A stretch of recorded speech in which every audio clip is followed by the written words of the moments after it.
My name is John Grant. I live in Sydney, New South Wales, Australia, and I've lived in Sydney most of my life. My first interest with, or first contact with anything occult or spiritual was when I found a book on yoga. It was an advanced book, and I started to do some of the mantras in it without realising the background that is necessary. I found that I gave myself rather a nasty shock, and I found that one did need a master. I didn't have a master, so I stopped. I was still interested, but I... What kind of shock did you see? Well, one evening, I was at sea at the time, and one evening when I finished duty about 4 a.m, went to bed, but I was still wide awake. It was just a couple of minutes after I'd turned in. It was like looking at the sun. There was a light which, seemed to cover the whole horizon. And it was just like looking into the sun. And a voice said, "John Grant." And I was terrified. But I found out later that it would be some initiation process that would allow one to go further if one was able to look at it. But I hadn't had the background and the preliminary knowledge. Later on, I became interested in Sufism, and I read a lot of Sufi books.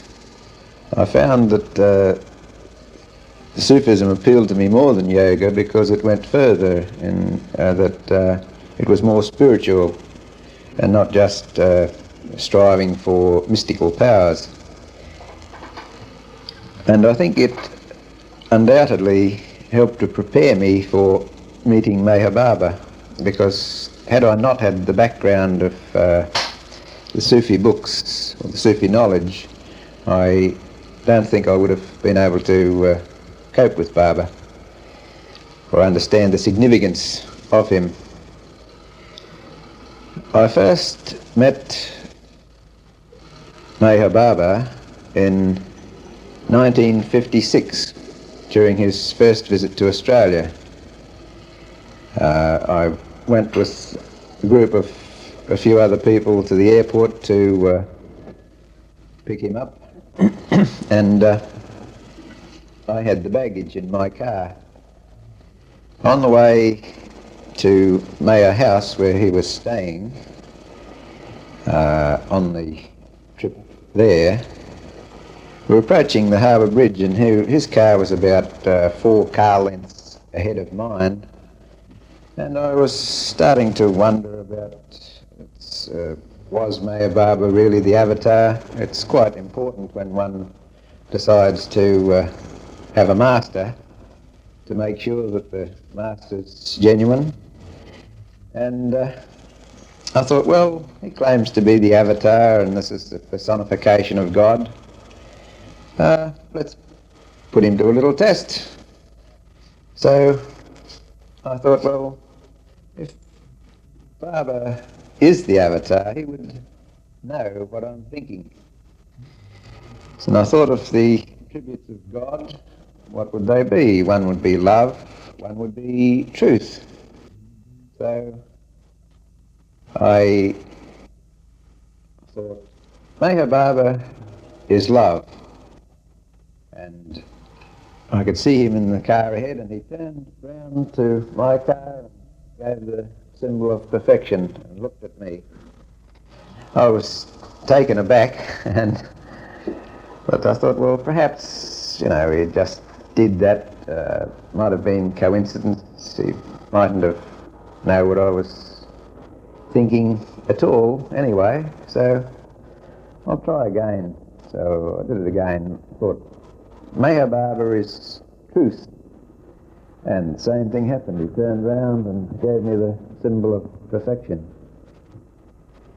I thought, well, here goes again, Meher Baba is God. And he turned completely round and looked me straight in the eye and gave me the symbol of perfection. And cut in on the policeman, in other words. And he was rather annoyed, and I could see him, as I looked through my rear vision mirror, I could see him. When the traffic ahead stopped, I had to cut back into the lane ahead of the policeman, and of course this irritated him. I could see through the rear vision mirror that he was rather annoyed at me, glaring at me, and looking for some excuse to book me. And sure enough, very soon he found it. He pulled over, driver, and he said, your number plate isn't perfect. It has a couple of stone marks on it where the enamel has been removed, so you must change your number plate. So that afternoon I went to a motor registry office and changed my number plate. And lo and behold, the number plate that I got was BAB421, and it was the closest one could get to a Baba number plate. Registration in this state only has 3 letters, so it couldn't be 4. But it was quite amusing.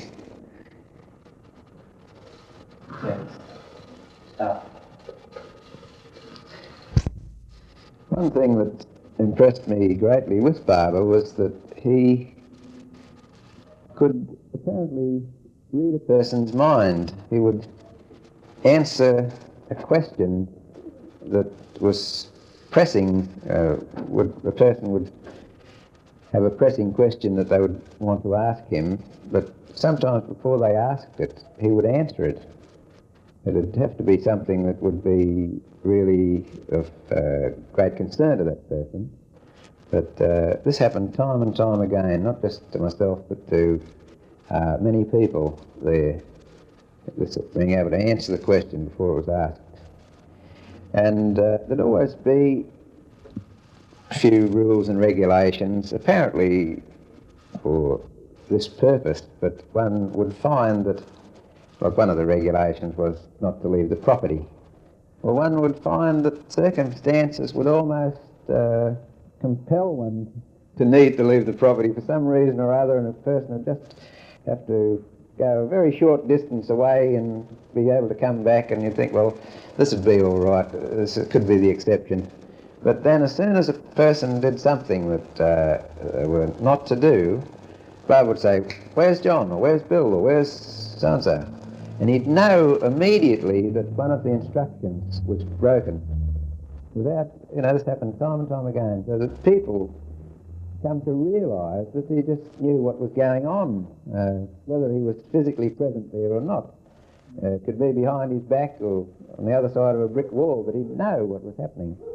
It was just incredible, but one by one, as these things would happen to us, we'd come to... I first saw Baba at the airport when he came through the customs, after going through customs, and there were about 4 or 5 of us there, and he embraced each one in turn.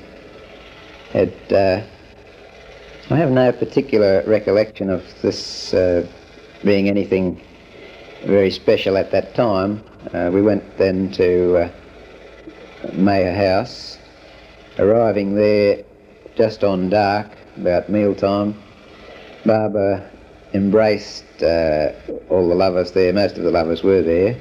He embraced each, and we saw him for about 15 minutes or so, as I recollect, and then didn't see him any more that evening.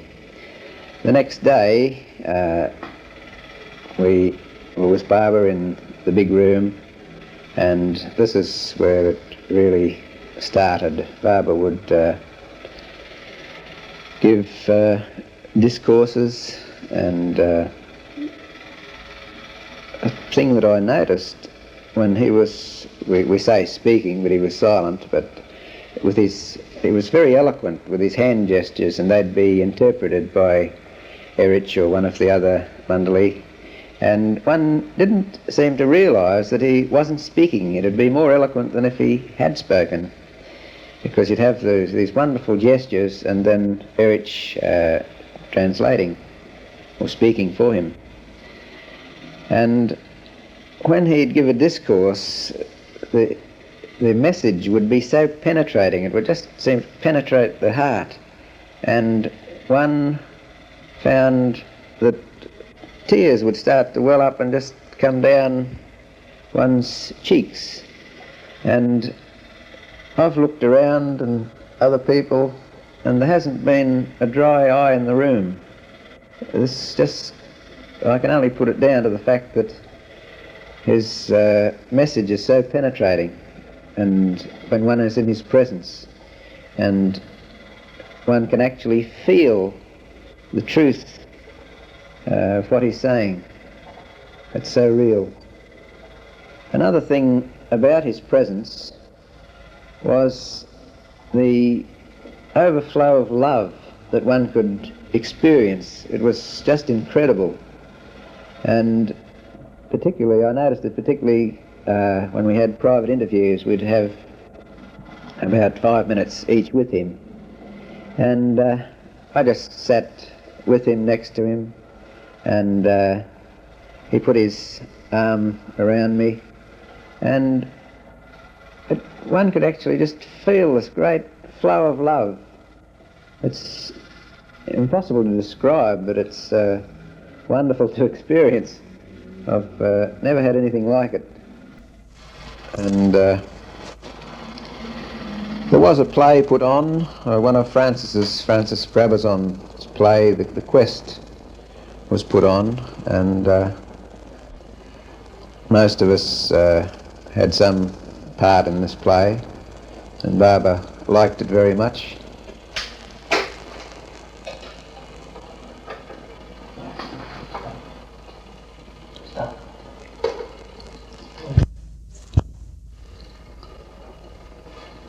During this 5-minute period, everyone was allowed a private interview for a period of about 5 minutes, and during this time anyone could ask any questions that they wanted of Baba or anything that was bothering them, and he would explain anything to them if they wished.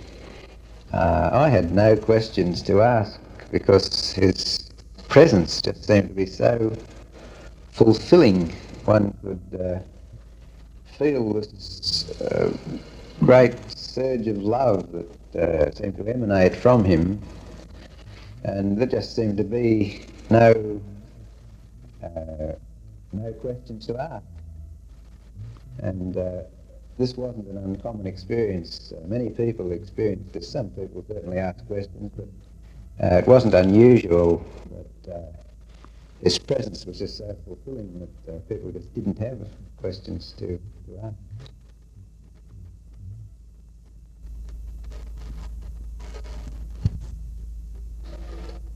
One of the things that happened, Francis Brabazon wanted to buy a present for Baba, and it was to be a hairbrush. He wanted one made of bristle. And I took Maggie shopping in Manly to get this hairbrush for Francis. And this was about the time that nylon brushes seemed to make their first appearance, or the first time that I noticed them, anyway. And when I took Maggie shopping, well, we went to various shops, and they didn't have hairbrushes or bristle brushes. They only had the nylon. And we eventually found one bristle brush which Maggie bought for Francis. But I had noticed in our shopping excursion that there was one particular nylon one that Maggie did like. And I thought that he wanted this one for his wife, but I realised that he didn't have any Australian currency. So I offered to buy this brush for him and, to give it to him as a present. And he said, well, I don't know that Baba would allow that. I'll have to ask Baba. So we went back and he asked Baba, and Baba said that it was all right. So we went back to Manly and bought this brush. And so I thought no more about it. But about an hour later, Francis and I were both called into Baba's presence, and on a big silver tray were the two brushes, one that Francis had got Maggie to buy, and the other one that I had bought for Maggie, and Baba accepted them both himself, which pleased me, but it was a complete surprise to me. And I didn't realise the significance of this until years later, until just a couple of years ago when I was in India, and the Mandali were talking about Baba sometimes not or refusing to accept a present. Apparently, when the master accepts a present from a person, it forms a link between them, and the master becomes responsible for that person's spiritual welfare or spiritual guidance. So it was, I was quite surprised. During Baba's 1956 visit, he asked us as a group, would we all like to visit him in India? He had given talks on love and divine love, and he asked everyone would they like to visit him in India. And at the time I was a bit cagey because I had a young family and a lot of commitments, and I didn't know whether I could afford a trip to India or not. And I didn't signify myself that I could go. And of course most of the people said they would like to go, and a few of us didn't, but he just took it easy, and then he said that he'd help us all, and he continued to ask us if we'd all like to go. And eventually I committed myself and said that, well, I would go. And he then went like this, and Eric said, Baba says, you must come to India. And I felt rather trapped at the time, but I was very glad that it did happen. Later on I was very glad that it did happen, because it made me go to India eventually, which I may not have. An interesting thing happened about a week before Baba came to Australia. There was a lot of work to be done at Meher House, and roads and things to be made, and I had been helping up there quite a bit, but and this used to annoy my wife a little bit, because there were also a lot of jobs to be done at home. And I had, about a week before, I think a Saturday before, I'd promised to go up on Saturday afternoon to help. And I eventually, as it turned out, I didn't go, and I did a job at home. Now, during this time, previously I'd had an operation for a double hernia, and while I was working at home, I ruptured this double hernia, and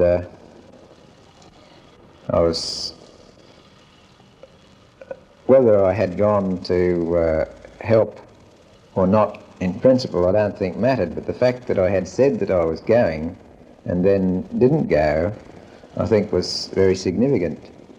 And I felt somehow that it probably had something to do with Baba, but it was definitely a big mistake on my part to have done that. So later on, after I had met Baba, I did feel that he was the avatar or the Christ, And the only person that I could compare him with, engage him with, was what I knew of Jesus. And I knew that Baba didn't perform miracles, or say, I knew that he said that he didn't perform miracles. But if he was to occupy that spiritual office, well then his presence itself would be important, and if a person's had enough faith in him, if he was the Christ, that office would make it possible for some miraculous thing to happen. So while he was here, without mentioning anything to him, I became convinced that sometime, somehow, he would fix my hernia. So I didn't mention it to him at all, and nothing was said.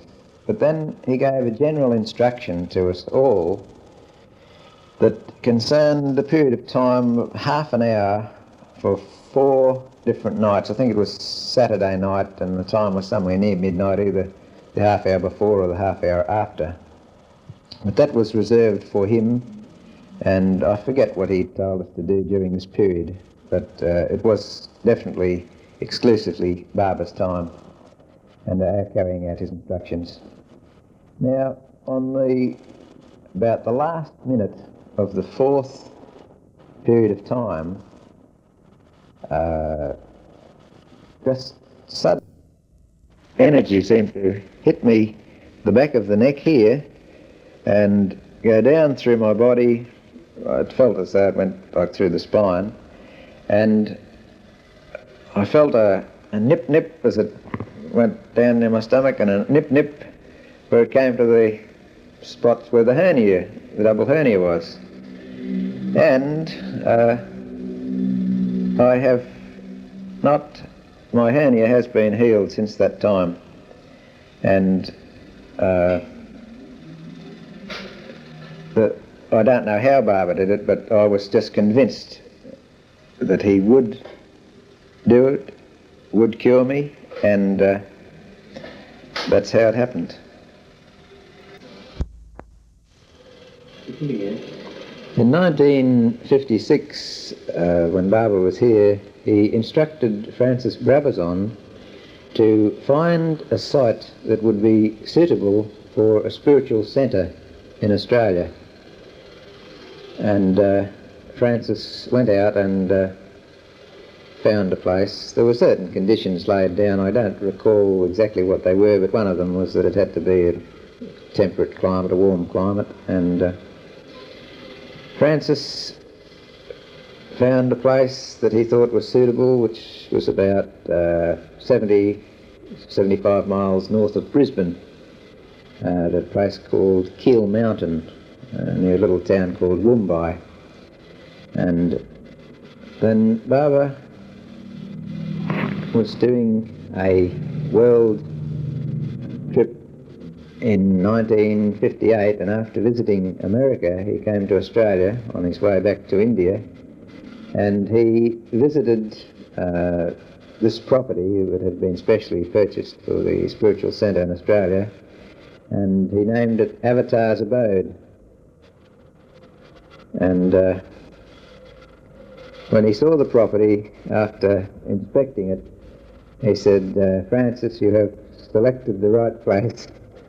So Francis was very happy. During this visit, it was after Baba's accident in India in 1956, December 1956, that he had foretold a personal calamity happening to him. And he said when he was here in August 56 that the threat was getting very close. This dark cloud was very close to him, it was almost upon him. And he had the accident in December, 2nd of December, I believe, 1956, in which one side of his body was shattered, broken hip, etc. And even when he came to visit us in 1958, he was in pain and could walk with difficulty, but we'd carry him quite a bit we'd made a little sedan chair with... We made a little sedan, or made a sedan chair, and had 4 shafts, and we would carry him from, say, the sleeping quarters to the rostrum, where he would often give discourses. And the main difference to me about the 2 visits was, whereas in the 1956 visit he was instructing us in divine love, and in the 1958 visit it was an instruction on obedience. And the people that were there had to decide whether they would be obedient to him for 1 month, from some time after he left. It actually turned out to be from the 10th of June to the 10th of July, and to be literally obedient for that whole month. And this is of the calibre of obedience that Abraham had to God when God instructed him to sacrifice his son. Not everyone was prepared to try and be that obedient, but most of the people were prepared, and a few of them who weren't left.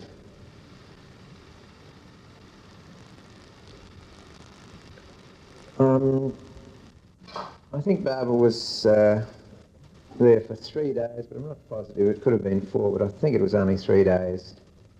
It rained a little while he was there, and Baba said that the place reminded him of the early days of Meherabad.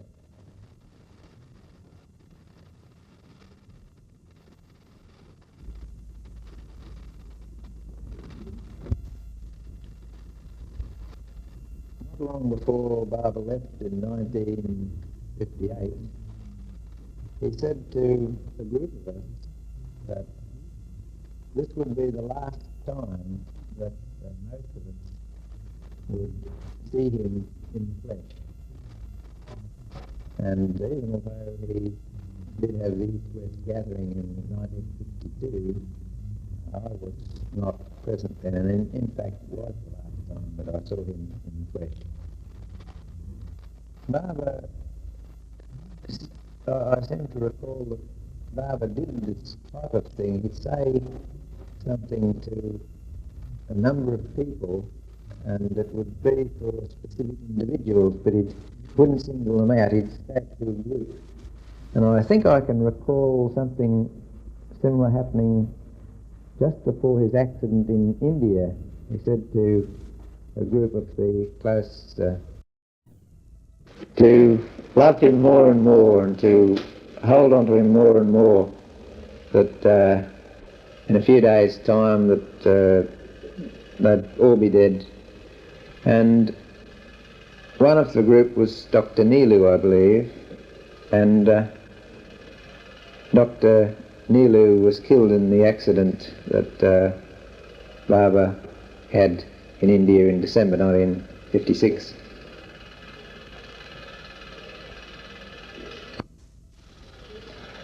I was there with Baba when he was doing an inspection of the property with the living quarters, and at a certain point there was a dog that had been on the property, and Baba asked what the dog's name was, and he said, Prince. Perfect, he says.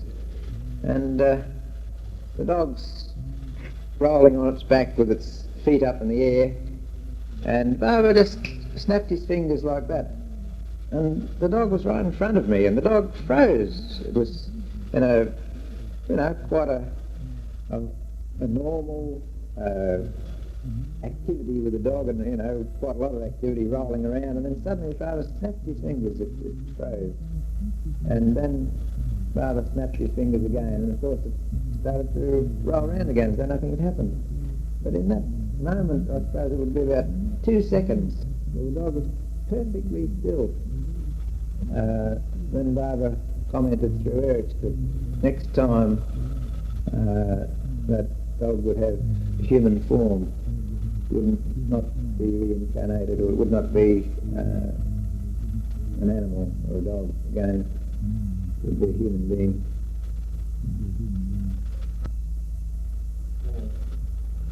But it was just so obvious that the dog just had a great activity, and then as he snapped his fingers, it froze. It didn't move for about 2 seconds until he snapped his fingers again. It's quite incredible. In 1956, Baba had told me that I must come to India, and I didn't go in 1962. There was no actual date put on it, but then I intended going in 1965 at the Eastern Sarvat was held, but not a Western Sarvat, so there was no opportunity then. And the last chance that I had of going as at a definite meeting of his was the last service. Even though he had dropped the body, it was the last chance to go to one that was under his direction. And I feel sure that it was,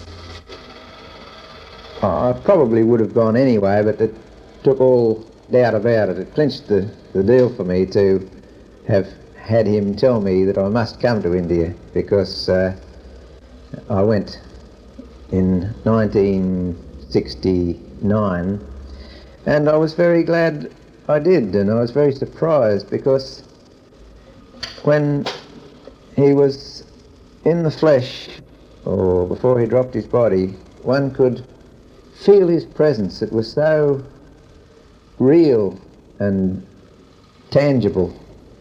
And in 1969, even although he wasn't there physically, one could still feel his presence. It was so powerful. It was even more powerful than when he was in the body. And this was a rather wonderful experience.